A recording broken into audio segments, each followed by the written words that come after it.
was interviewed, he was released pending further investigation. Further investigation happened. This is the same person who we took in, had conversations with. This is the same person who was reporting on conditional bail. And you're telling me that all of a sudden we now have decided that his time is up? It's ridiculous. We would much rather bring him in, and if we need to charge him again, we charge him again, because we have charged him, for instance, many times for various things since 2010. We have demonstrated an intention and a capacity to do so. If you do not threaten the police with lethal force, we believe that force must be proportional. So if you don't put your hands on the police, and they won't have to put their hands on you, for instance. Don't, in the same way, if somebody hits you, you shouldn't shoot them. But if somebody threatens you with lethal force, force must be proportional. Does, as we run out of time, does it bother, I'm on borrowed time, does it bother the JCF, does it bother the men and women on the front line that people are criticizing them for using force when they are met with the potential of deadly force and deadly force while executing warrants? When you work in law enforcement, you do a job, you go out every day, the intention is not to be liked. Democracies are protected by people who go and do their job and preserve the rule of law regardless of whether they are liked. I think the most important thing is for the men and women of the constabulary to know that they are properly trained and that the high command is giving them the confidence they need to do their job properly, so that when they are in situations, they do not hesitate and make mistakes.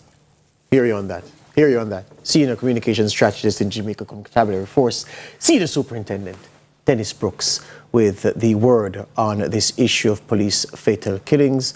And the word is, gunmen, if you are a criminal suspect, the police go for you. When they come, go quietly. If you resist, then any number can play, as we say here in Jamaica. That's my time. Nika Lewis is standing by with the news at 7.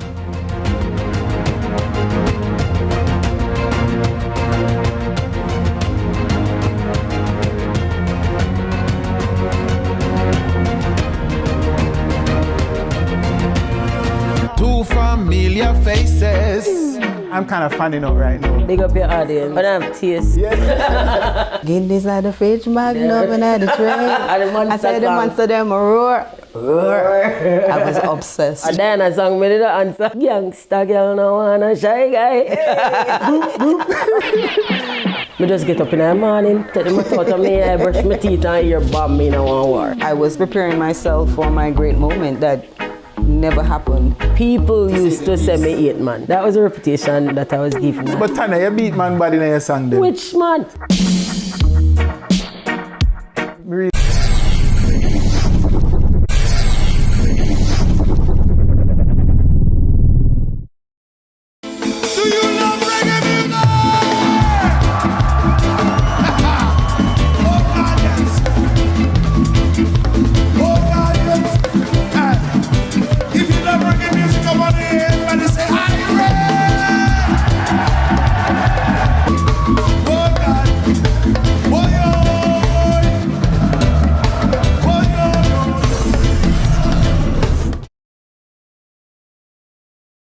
Open a Sagicor Bank savings account from anywhere. Go online and open yours today. The time by Sagicor Bank is 7 o'clock. CVM News at 7 Wednesday, courtesy of... Your love lives on with life insurance from Sagicor.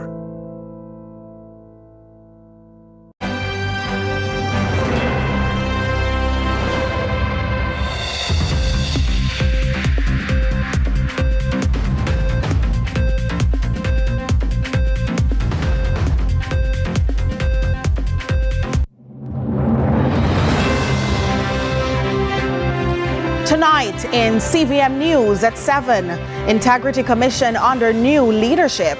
Police crack down on gang activity in Kingston 14, and water amnesty rakes in nearly $99 million, eases burden on thousands. In living the life, there is all there's to know about the elderly. The business report looks at supersizing Jamaican maritime capacities, while in sports, Messi's Inter Miami to face Cavalier.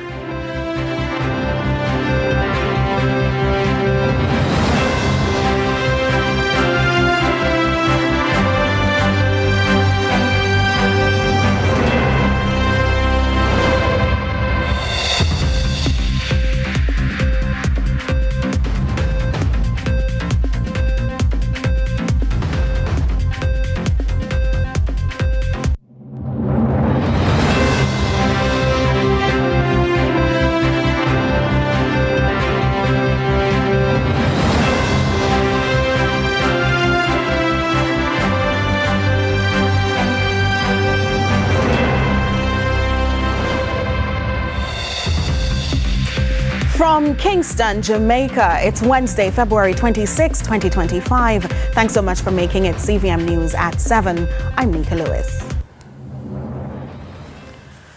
The Integrity Commission has a new chairperson. Retired Supreme Court Judge Carol Lawrence Beswick has been appointed to lead Jamaica's top anti-corruption body following the departure of Justice Seymour Panton.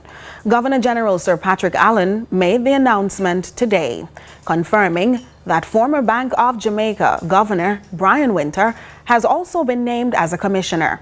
Their appointments take effect immediately. Justice Lawrence Beswick brings decades of experience in the legal system, including her time as Assistant Director of Public Prosecutions and Acting Judge of Appeal. Now, meanwhile, Winter, a financial regulation expert, is best known for stabilizing Jamaica's economy during his tenure as Central Bank Governor. Their appointments follow consultations with the Prime Minister and opposition leader as required by law. Panton's exit comes after years of tension between the Integrity Commission and government officials, with the former chairman often defending the body's independence amid calls for legislative changes. In a farewell message to staff, he highlighted personal attacks and political pushback faced during his tenure. The Governor General thanked Panton and outgoing Commissioner Eric Crawford for their service. With a new leadership team now in place, the Integrity Commission is set for a critical transition period as it continues its mandate to uphold transparency and accountability in public office. The National Water Commission's latest Amnesty program is proving to be a major success, pulling in nearly $99 million in revenue that would have otherwise been lost. At the same time, the initiative is offering relief to thousands of Jamaicans struggling with outstanding water bills. With more, here's Ramon Gordon. Since the start of the year, thousands have rushed to take advantage of the National Water Commission's Amnesty program, leading to millions in collections. Water Minister Matthew Samuda says the numbers speak for themselves.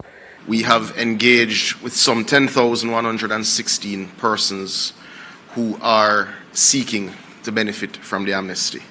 We can report that already 1,674 customers have been fully reconnected, and a further 2,489 are approved for reconnection, and that will happen over the next 2 weeks.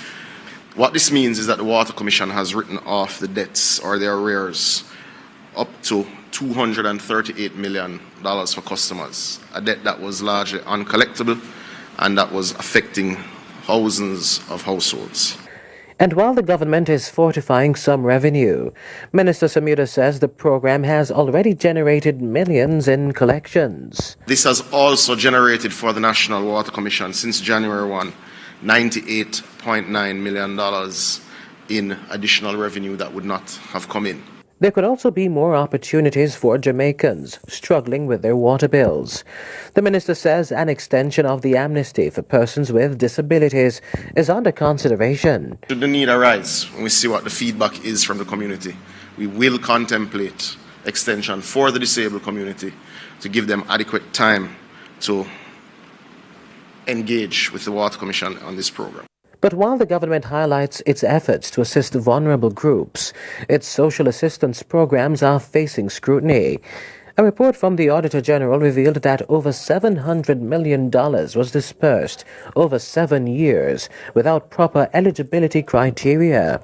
There are needs assessments that are required, and there are other elements that are now required to ensure transparency. The Labour Minister insists that every dollar in social assistance must be properly accounted for. With new needs assessments now mandatory, the government says greater transparency and fairness will define how social benefits are distributed going forward. Ramon Gordon for CVM News. The country's water minister, while cautioning a potential drought, assures a better season awaits when compared to 2024. Last year, the island suffered an extensive dry period, forcing many to seek alternatives. Trisha Kelly has the details. February is typically the country's driest month, and concerns linger around a possible drought, especially in western Jamaica. Only 2 days are left in the month, and Water Minister Senator Matthew Samuda says it was much better than 2024. But this is a cyclical issue that we face. We do have a bimodal rainfall pattern, and we have suffered from 40 years of disinvestment in the water sector. But we are blessed that this discussion is happening 7 weeks later than it did last year. We're also blessed where the rainfall outlook for February to April is not as chronic as it was last year. It doesn't look good on the screen, but we do expect that the rainy season will start in April this year as opposed to May last year. He says the relevant ministries are prepared and ready to tackle the season. Allocations have also been made to his portfolio to fund emergencies. Ministry of Finance has made available some 10.1 billion Jamaican dollars, the highest ever, to the National Water Commission to continue with its capital works program. $7.3 billion of this is already under contract. This is not projects that may happen, could happen. These are projects that will immediately commence in April once the first warrant comes over.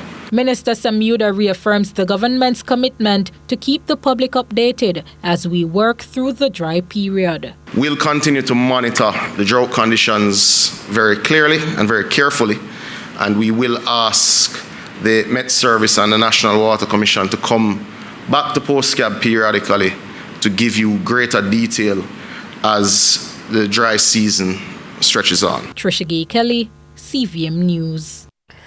Political tensions are rising as the Jamaica Labour Party accuses the People's National Party of spreading falsehoods ahead of the next general election. North Central Clarendon MP Robert Morgan is defending his party's record while calling for unity within the JLP. Courtney Lewis tells us more.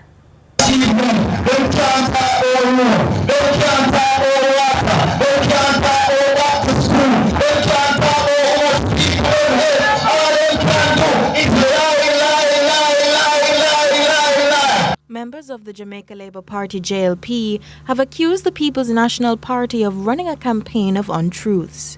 North Central Clarendon MP Robert Morgan, while speaking at a party meeting recently, says the JLP is ready to defend their work ahead the next general election. I'm confident about the wisdom of the people. I'm confident about the wisdom of the people. I believe that the people of Moko are very smart people. They are very discerning people. They know who has been here for them. They know who is fixing the roads. They know who is putting the water down in Eden, though others may try to take credit for it.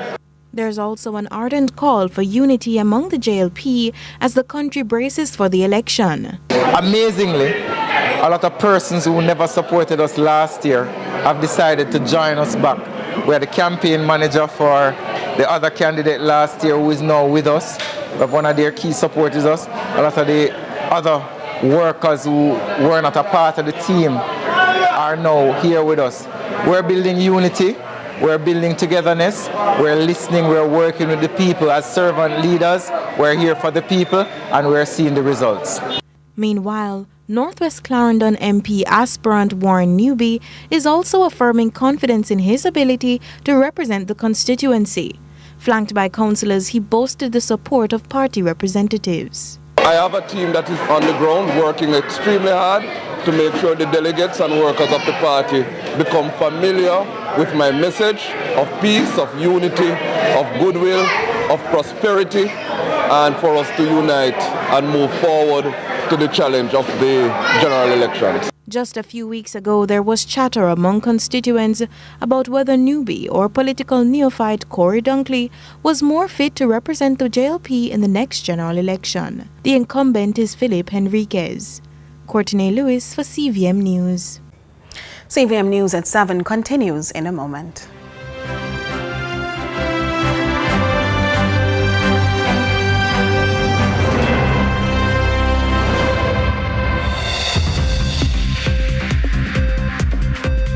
The Bureau of Standards Jamaica is your conformance testing partner with over 54 years of serving Jamaican businesses. Our world-class lab testing services ensure the safety of your food and commodities that you take to market. We are positioned as a business enabler, driving business development, competitiveness, trade, and ensuring consumer safety. We have 5 times the capacity to test over other local labs, plus 10 labs with accredited tests and calibration. We set the standard that promotes safety to consumers in a number of industries, including food processing, agriculture, and construction, having tested over 57,000 products on average annually and growing. Hi, my name is Valton Gooden, and I'm the Executive Director of the Bureau of Standards. Let us take your products from lab to market. Sports should be fun. Sports should be interesting. Sports should be entertaining. Sports should be riveting. This is CVM Sports. I'm Jordan Freight.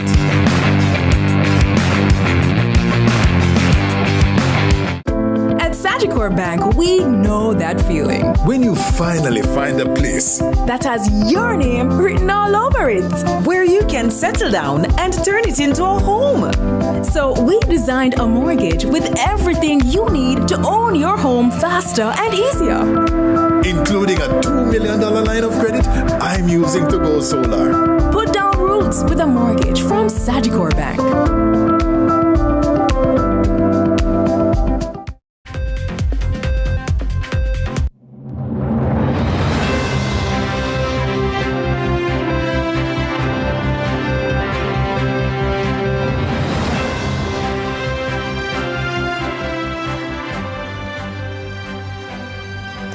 Welcome back to CVM News at 7. Residents of Bamboo River in St. Thomas are calling on the authorities to address a vital roadway in their community, which is now a growing source of frustration and fear. Residents say the worsening condition is putting lives at risk. Shante McNeil has that story. At first glance, it may not seem like much, but a closer look reveals the gaping hole in the main bridge leading to Bamboo River. For residents, it's more than just damage, it's daily danger. They say the crumbling bridge puts lives at risk and leads to mounting cases of vehicle damages. Yet, their pleas for help have gone unanswered. Any little pitney foot can slip into this, even adult, even the elderly, and any of them foot slip into this. It's a disaster. I don't think this is gonna cost too much. We deserve it. We need this bridge to be fixed. Frustrated residents claim they've reached out to the parish council, but no action have been taken. Selvin Williams warns that the bridge could cost lives by blocking emergency services. A fire truck was coming here. I guess it's a wrong direction though, right? Mm-hmm. Yeah, and them stop right there, so them not come across. Because them not a chance to come across this. So just imagine if a fire did actually in the community, then everything would have burned down. Now, they're calling on their political representatives to step in before tragedy strikes. So what I am asking for, who responds to this community, the MP or the councillor, they need to come and adjust this right away, because this is dangerous for the people in the community. Shante McNeil, CVM News. And St. Thomas residents are set to benefit from major water supply projects in that parish. The new government announcement promises to restore potable water access to many residents who have been disconnected for years. The details in this report. Relief is on the horizon for thousands of Spring Garden St. Thomas residents who have long struggled with water shortages. By the end of 2025, the crisis is expected to be a thing of the past, according to Water Minister Matthew Samuda, who was speaking at a recent commissioning ceremony in the parish. This Springfield well pump, buying the new pump and putting in the relief stations along the pipeline that will allow your hilly interior to get the water that they so desperately need will benefit from 50 million Jamaican dollars this calendar year, which will see you having water reliably in this area long before Christmas. He revealed that the project has already been contracted with a deposit payment scheduled for April following budget allocations. Samuda also announced that pre-feasibility work is underway for additional water projects in the parish. Those components will also start this year, being the pipe laying for those systems. The tank and some additional pumps will have to be procured. But we expect that throughout the course of this budget year, close to $200 million of work will take place in this general area to supply some 6,000 citizens of St. Thomas who deserve their potable water. Addressing residents whose water supply was disconnected due to skyrocketing bills caused by damaged pipelines, Samuda urged them to engage with the National Water Commission (NWC). He reminded them of the government's Amnesty, which allows for reconnection with waived fees. To date, we are nearing 10,000 persons who will be reconnected as we go through the process. I'm encouraging citizens of St. Thomas who are customers of NWC who have this challenge. Come in and talk to us. If you're not a pensioner, if you're not on the PATH program, I'm sure we can work something up to 50% to help you as well, because all citizens must feel the benefit. So come in and talk to us. Samuda says he is prepared to work with members of parliament in the area to ensure residents living in remote areas also feel the benefits of the new improvements. Shante McNeil, CVM News. Art has long been a powerful tool for storytelling, reflection, and change. Now, a group of Jamaican artists is using their work to challenge societal norms and spark conversations on issues like crime, justice, and identity. We hear more now from Clarendon Brown. When art talks, the universe gets to visualize intricate details. You can just see a piece of art and it speaks to you even in ways that the artist did not imagine. It calls your name. It says something to you. While this medium of storytelling mirrors society, Samaj reminds those with the tool as agents of change using creativity to challenge norms, inspire movement. It's incredible how some of our artists are using their tools for destructive purposes to almost help to pull us back into the mental enslavement. How do they take back the transformative process? By challenging the status quo, he says.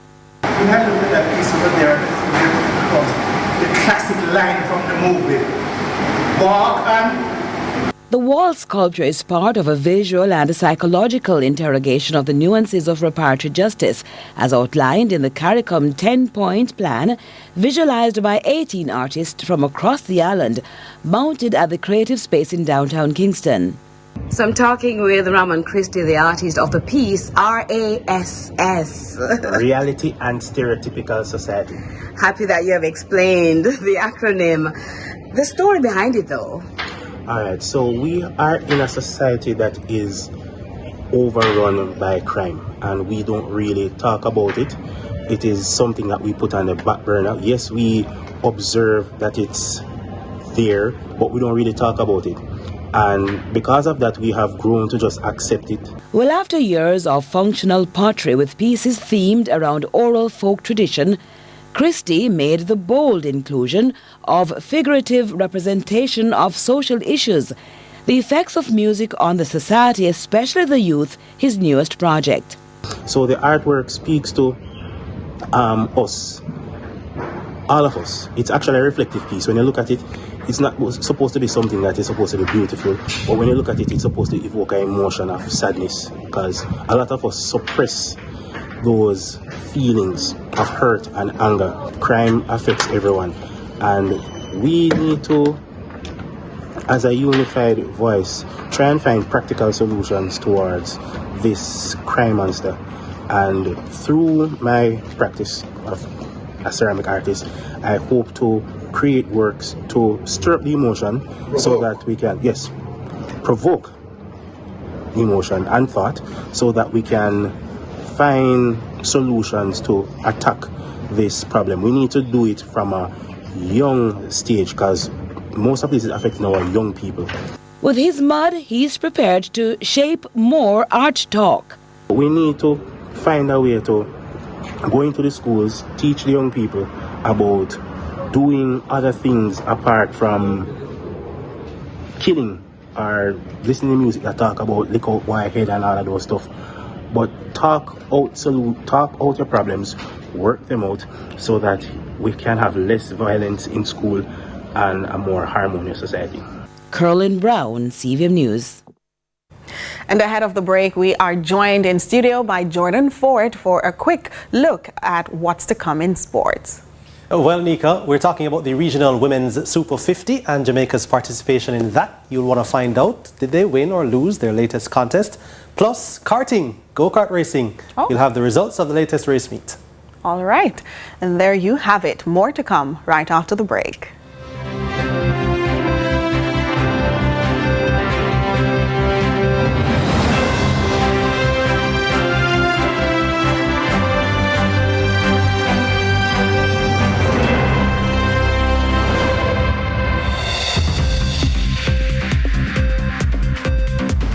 The future finds us faster than we think. But with CIBC Caribbean on your side, you'll be ready for all of it. That's how we've served Jamaica for over 100 years with industry-leading digital capabilities and innovative solutions. And it's how we'll do it for 100 more. That's the power of banking better together. Come, see what that looks like for you at CIBC. Ambitions made real.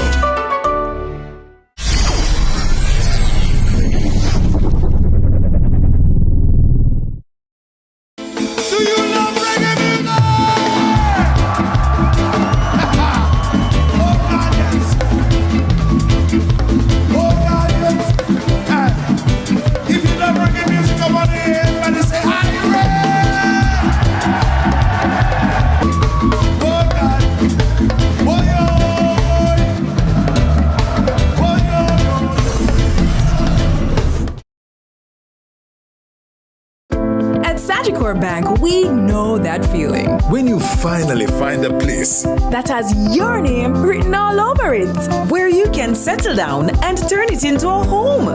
So we designed a mortgage with everything you need to own your home faster and easier. Including a $2 million line of credit I'm using to go solar. Put down roots with a mortgage from Sagicor Bank.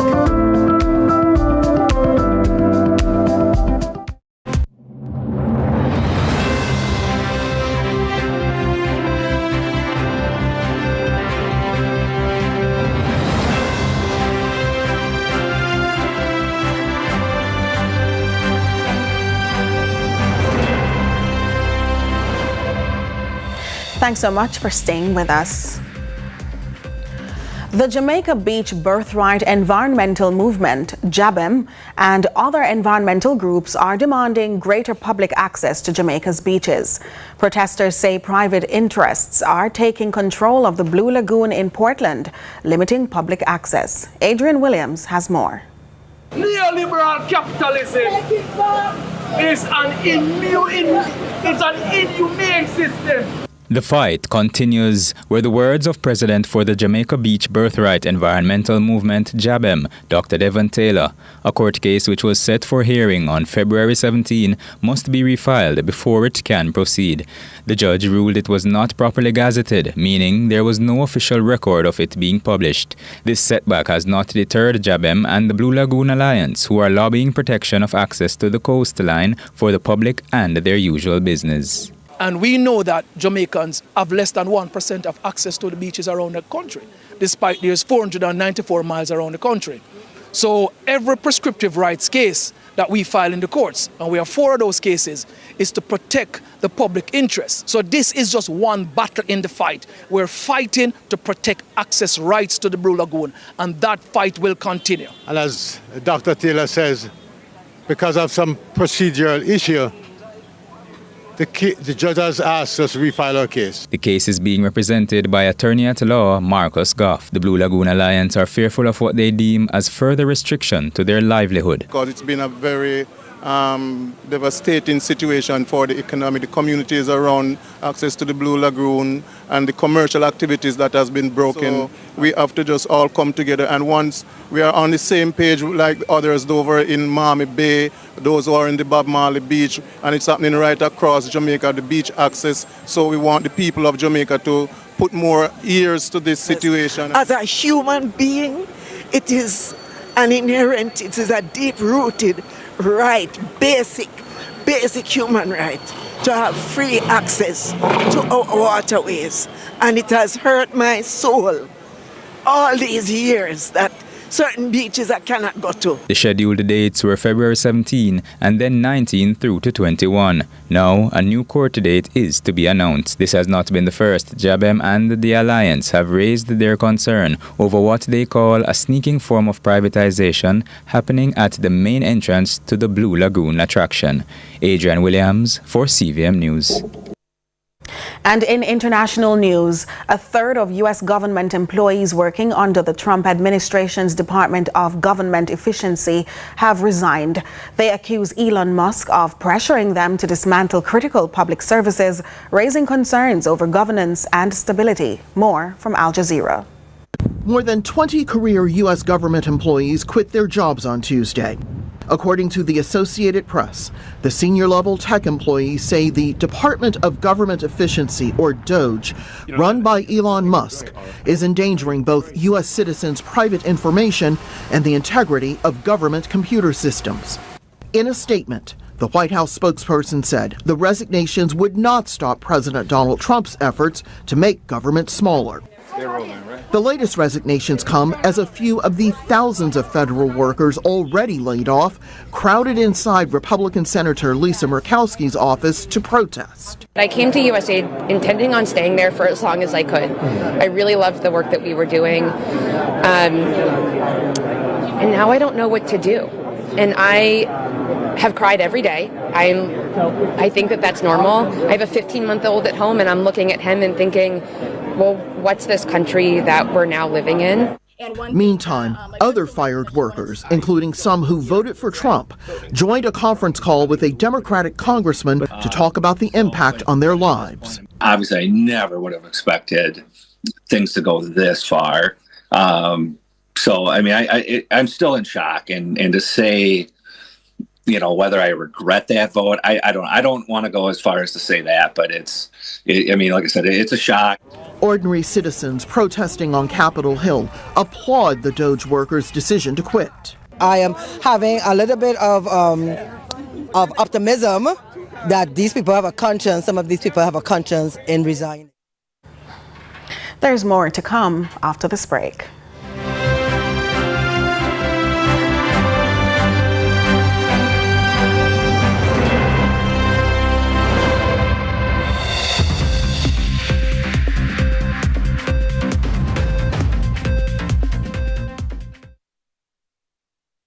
Two familiar faces.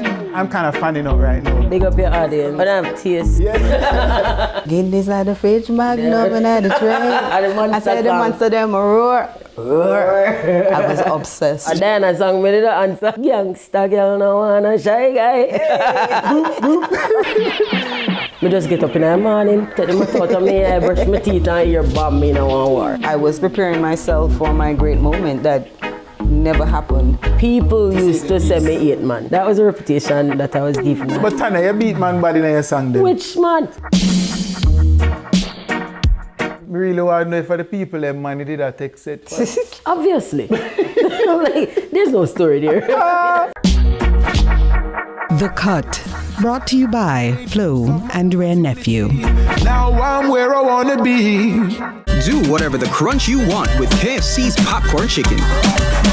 Now available in hot and spicy. KFC, it's finger licking good. The time by KFC is 7:30.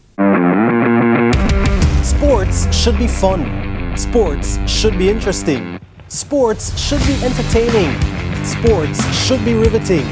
This is CVM Sports. I'm Jordan Flint.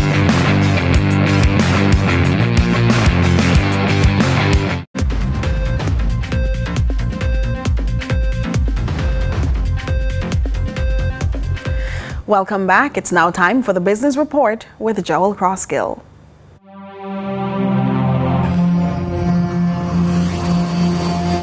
Lots to share with you in the Business Report today about the dawn of a new era of supersized shipping transit and the Port of Kingston's capacities to accommodate it. As the largest pure car and truck carrier in the world, the Ho Aurora called at Kingston Wharves as part of its first voyage to the Caribbean since it was commissioned in the Ho Fleet last year. It's a moment that will live long in the memory of Kingston Wharves CEO Mark Williams. Today is a very special day for Kingston Wharves. It's just about 15 years ago when Kingston Wharves and Hogue strengthened their partnership in establishing Kingston as Hogue's transshipment hub for this region. And if you fast forward 15 years, when we started with just a few number of cars then, fast forward 15 years, we're moving in excess of 170,000 moves in 2025. Just to give some context,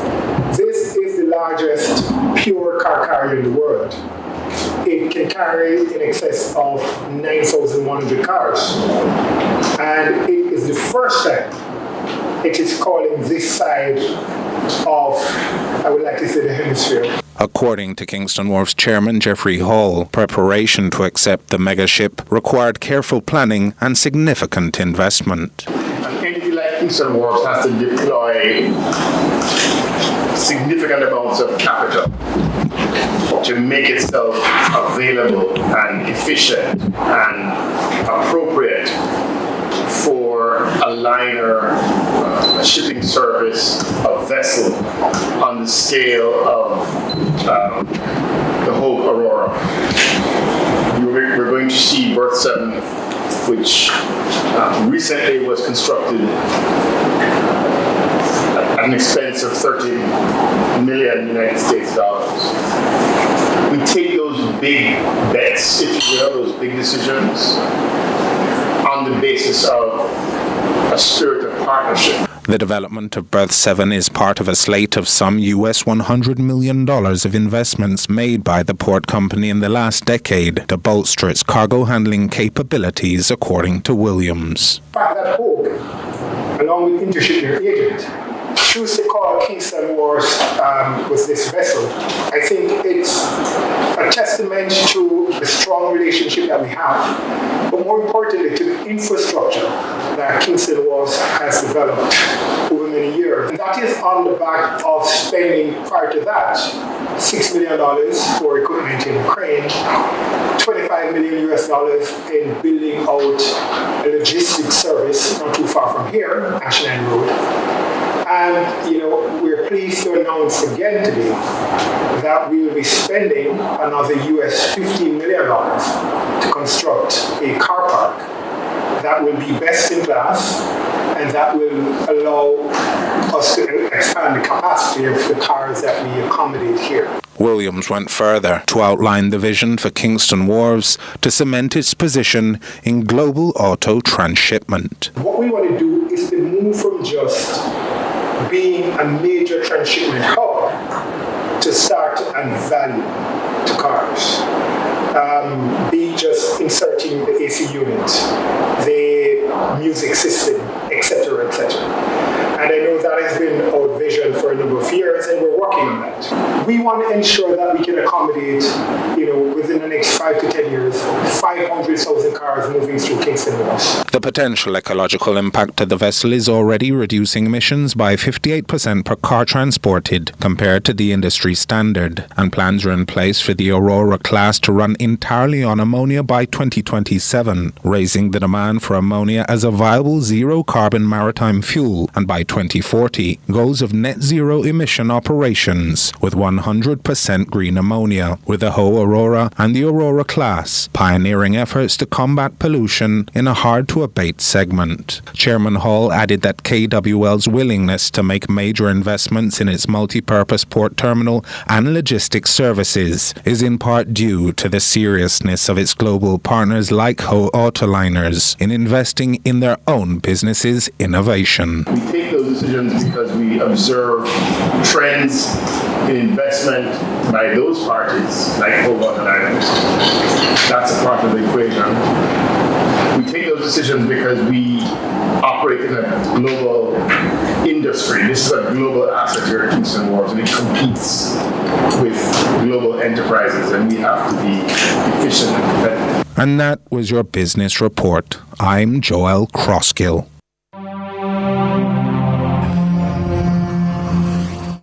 Let's hear what you had to say online in social media.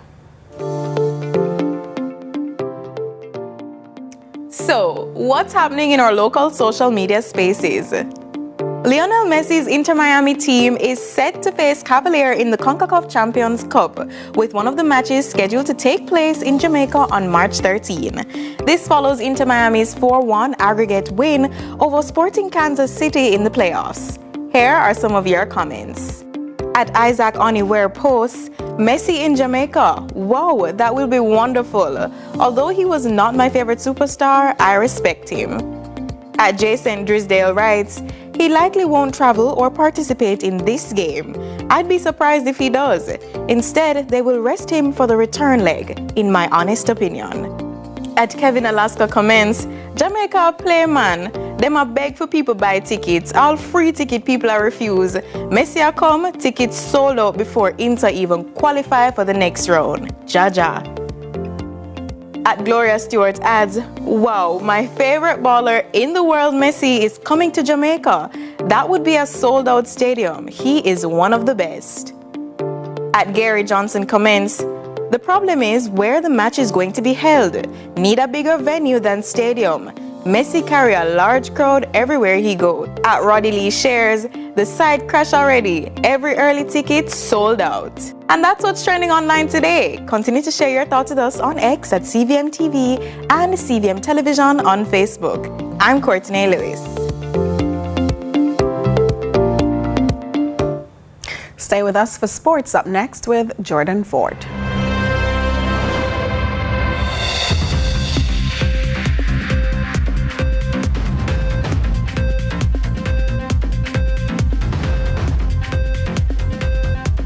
Two familiar faces. I'm kind of finding out right now. Big up your audience. But I have taste. Guinness at the fridge, Magnum and at the tray. I said the monster them roar. Roar. I was obsessed. And then I sang me the answer. Youngster girl no wanna shy guy. Me just get up in the morning, take them out of me, I brush my teeth and ear bomb me in one war. I was preparing myself for my great moment that never happened. People used to say me 8 man. That was a reputation that I was given. But Tana, you beat man body in your song then. Which man? Me really want to know if the people them man did that take set. Obviously. Like, there's no story there. The Cut, brought to you by Flo and Rare Nephew.